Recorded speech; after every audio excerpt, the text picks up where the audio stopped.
Olá, gente, tudo bem? Desculpe um pouco o atraso, realmente tivemos um problema com a internet. Aqui ainda continuamos com o problema da internet. E vocês sabem como é fazendo coisa ao vivo, né? E é uma coisa assim que às vezes temos problemas, mas tudo bem, né?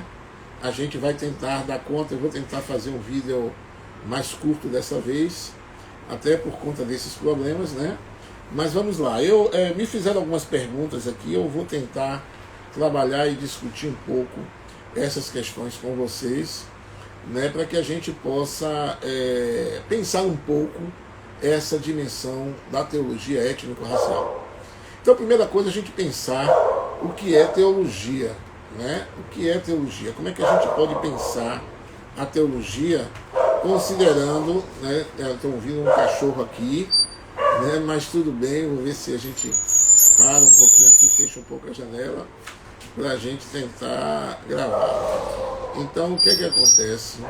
Quando a gente pensa em teologia, né, a gente pensa, né, no estudo que os diferentes grupos étnico-raciais, os diferentes grupos culturais, né, como eles constroem as representações sobre a sua divindade.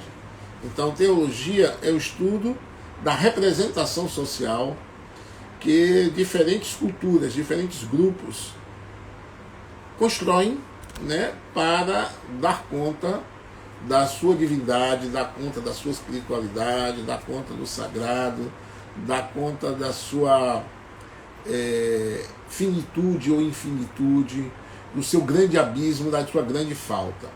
Obviamente que a gente tem a teologia pensada também, convencionalmente e literalmente, como estudo de Deus, né? Estudo da divindade de Deus.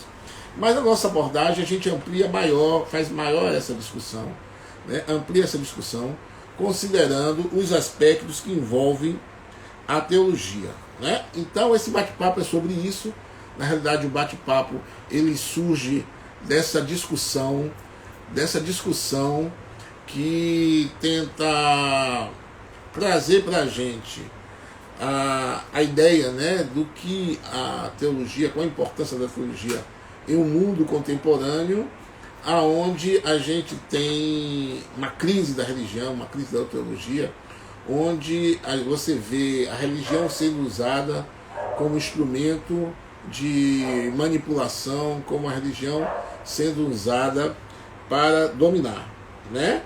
Então, essa é uma conjuntura, né? Hoje eu não vou poder saudar as pessoas que estão chegando, que eu não estou gravando em selfie, né? Estou gravando de um outro formato, então as pessoas que estão chegando aí, beijo no coração de vocês, não posso saudá-las, né? Mas fico contente de vocês estarem aqui.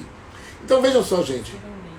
Então eu queria só mostrar para vocês a ideia do que é essa teologia étnico-racial. Então toda teologia, na realidade, ela é étnico-racial, porque ela é resultado de uma construção, né, histórica, cultural e espiritual, né, de uma experiência consagrada.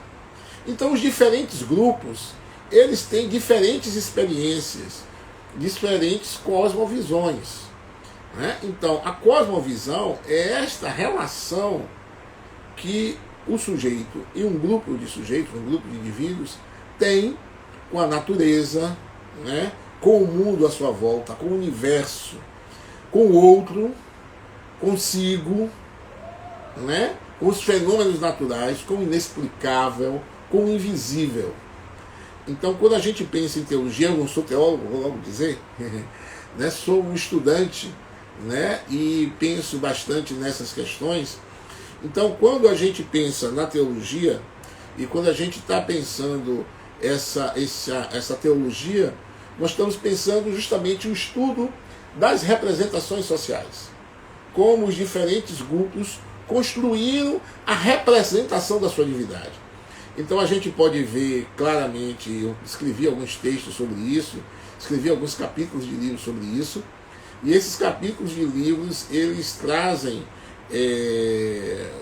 alguns elementos para que a gente possa entender. Então, se a gente for pensar a representação que os povos na antiguidade, na textualidade bíblica, traziam sobre as suas divindades, então eles eram muitos guerreiros, eles eram pessoas guerreiras, eram pessoas que trabalhavam com a ideia do divino, a ideia do sagrado, concentrando-se na figura do guerreiro, né?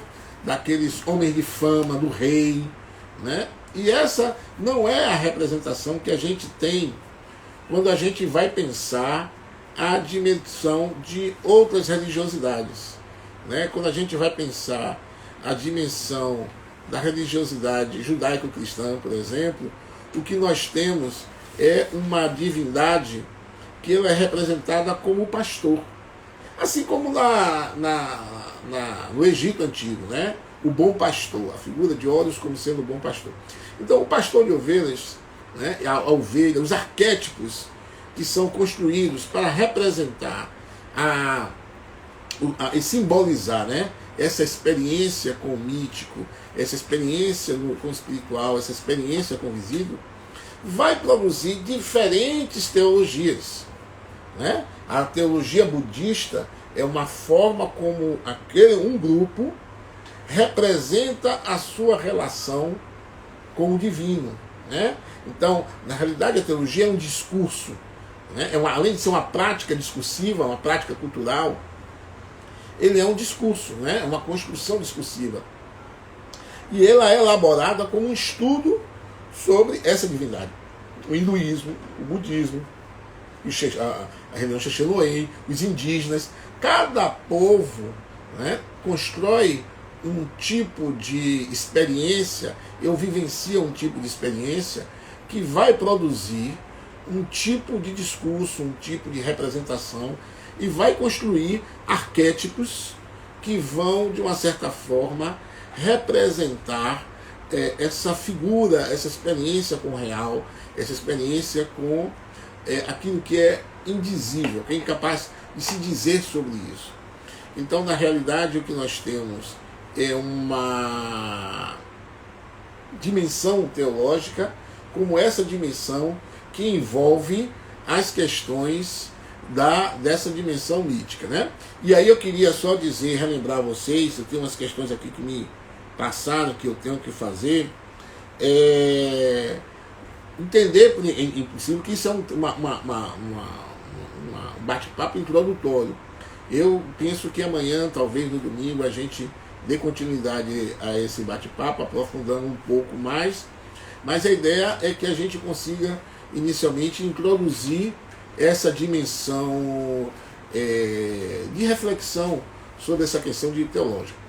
Então, como eu sempre digo, não se esqueça de dar like, de curtir, de comentar, né, e de fazer uma série de comentários que vocês concordam, não concordam, para que a gente possa continuar dialogando, né? Então, como eu estou dizendo, uma introdução, uma parte introdutória que produz uma determinada reflexão sobre o campo.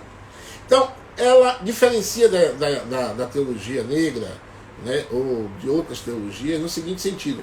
Na realidade, eu não estou particularizando neste momento a teologia negra, que é também uma forma, a teologia feminista, né? Então há uma dimensão que ela é étnico-racial, né? Porque ela é étnico, porque é cultural, e ela é também racial porque ela perpassa por um corpo, né? Então a experiência com o real, a experiência com o sagrado, a experiência mítica é uma experiência com o corpo, é uma experiência com o simbólico, com o imaginário. Então, simplificando, tentando colocar, toda, como eu já falei, essa religiosidade e essa teologia, ela parte de uma perspectiva étnico-racial. Parte de uma perspectiva étnica, que parte de uma cultura, de práticas culturais, de costumes, né? E ela é racial porque ela parte de um corpo. Se você for pensar a espiritualidade negra, por exemplo, né, há um corpo que dança, uma corporalidade, há uma corporeidade, e esse corpo que se movimenta, que dança, que canta, que pula, que roda, né, é uma espiritualidade diferente do que a gente vê originalmente, por exemplo, em algumas tradições europeias, onde o corpo é mortificado, o corpo é paralisado. A gente vê isso muito em muitas igrejas, em muitas tradições judaico-cristãs, né? E quando a gente compara a religiosidade judaico-cristã, né, de origem europeia, de origem grega, romana, de origem italiana, e a gente tem uma experiência africana, dos povos de matriz africana, ou dos povos pentecostais, né, os evangélicos de tradição pentecostal, a gente vê que esses corpos, diferentemente, trabalham com com a espiritualidade de maneira diferente, com a musicalidade de forma diferente. Então, quando nós pensamos em teologia étnico-racial, em teologia que perpassa por essa dimensão, a gente entende que essa teologia é resultado de pontos de vista étnico-raciais diferentes e, consequentemente, de cosmovisões diferentes. Então, a cosmovisão africana vai produzir uma espiritualidade, uma religiosidade, uma cosmovisão, uma teologia, né, fruto da relação que esse povo tem com o seu corpo. E como esse corpo se movimenta, como se esse corpo se situa dentro do mundo, dentro do universo, dentro do seu meio. E são essas experiências que vão construir as cosmovisões, a relação com o outro, a relação consigo mesmo, a gente entende. E esse corpo, né, como Freud trabalha. Então, a gente tem, considerando aí, alguns aspectos que estão sustentando essa minha fala, né, que não precisaria, mas eu vou trabalhar, que é a questão do Hegel, quando ele traz essa ideia da teologia como uma representação, como um estudo da representação social das divindades, né, nos diferentes grupos, né, sociais e culturais e históricos. E também a gente pode pensar, né, religião como um espaço social. E aí a gente pensa como Bourdieu, né, um campo, né, o campo religioso como um campo social. Ou como a gente pensa com uma prática discursiva e como diversas experiências. Então, isso que é importante. Agora, qual a relevância disso? Qual a importância disso na atualidade? A importância disso é que nós temos uma crise. Nós temos uma crise da religião, uma crise da teologia e uma crise da espiritualidade. Onde a religião, como eu falei no começo, foi utilizada como instrumento, né? Foi usado como ferramenta política, e isso tem dificultado e tem atrapalhado um pouco a compreensão do que é essa espiritualidade, o que vem a ser essa simbolização. E aí, como eu volto a dizer, é só um texto introdutório, acho que amanhã a gente vai poder fazer um diálogo mais interessante, mais aberto, é a gente entender como essa diferença entre religiosidade e espiritualidade, né? Então a espiritualidade é esse encontro com o real. A espiritualidade é esse encontro com a experiência prática. Um espiritual que não digamos assim, distante do concreto, né? Essa espiritualidade que não é distante do concreto. A espiritualidade que ela é resultado de uma prática, de uma vivência, de momentos de convivência, inclusive, de momentos de interrogação na explicação dos fenômenos. E aí, por esse ângulo, ela se aproxima também da dimensão da ciência, né? Na tentativa de explicar determinados fenômenos que a gente não conhece. Então você tem o discurso religioso, assim como o discurso científico, em busca da verdade e em busca de explicar o que é que nós temos, o que é que nós conhecemos e como conhecemos e nos relacionamos com o mundo. Então eu não vou demorar hoje, né, porque hoje é só uma introdução, é só um tira-gosto. Amanhã, no domingo, dia 23, nós teremos um bate-papo realmente sobre isso. Hoje é só uma ideia de que vocês possam ver a ideia que a gente possa discutir alguns outros aspectos desse novo campo que eu estou chamando de teologia étnico-racial, que ela faz parte de um conjunto de estudos maior que eu venho, um conjunto de estudos que eu venho fazendo sob o ponto de vista étnico-racial, compreender como, a partir da perspectiva étnico-racial, cultural, entendendo o étnico-racial como corpo e cultura, né?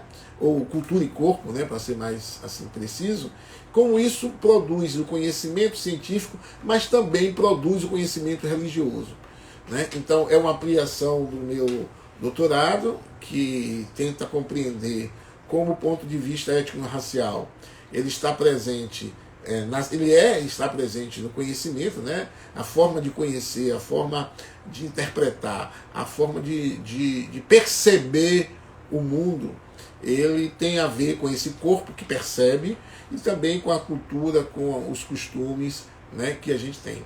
E obviamente isso vai construir a cosmovisão dos diferentes grupos. Então eu vou ficar por aqui. Hoje foi um vídeo, eu sou introdutório rapidinho, né? Desculpem o problema que tivemos com a internet. Eu acho que esse horário a internet fica muito carregada, né? Mas aí eu queria mandar um beijo para vocês, pessoal que nos assistiu aí ao vivo.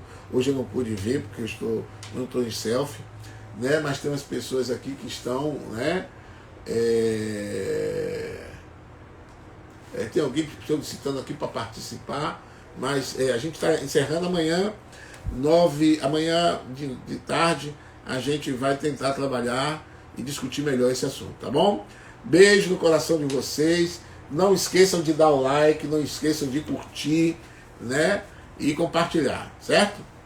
Beijo, gente. Espero vocês amanhã.